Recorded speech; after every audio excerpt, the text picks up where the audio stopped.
មិនចាំបាច់ប្រើជីវិតនេះឯងឲ្យគេកោតក្រែងពេញចិត្តគ្រប់គ្នា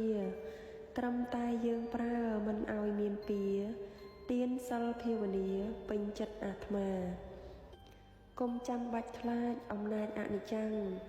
យើងប្រើពលំកម្លាំងបញ្ញាដឹងការមិនទៀងរបស់សង្ខារនិព្វានសប្បាយាបដិបទាកុំបាច់ប្រទុះទាស់នឹងទុក្ខំយើងប្រើកម្លាំងច្បាំងនឹងបាបមាកំចាត់ទោមនស្សលះអវិជ្ជាបញ្ញាភាវនាបដិបទាសប្បាយកុំបាច់ខ្វាយខ្វល់រវល់អត្តាអប់រំបរិញ្ញាកំណត់ចិត្តកាយសញ្ញតោ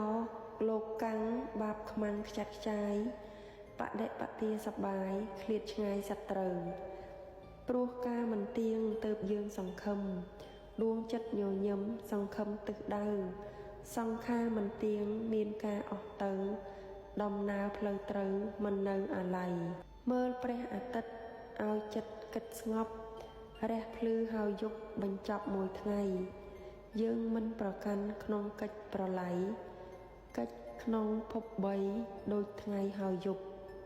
គណាសូមអនុមោទនា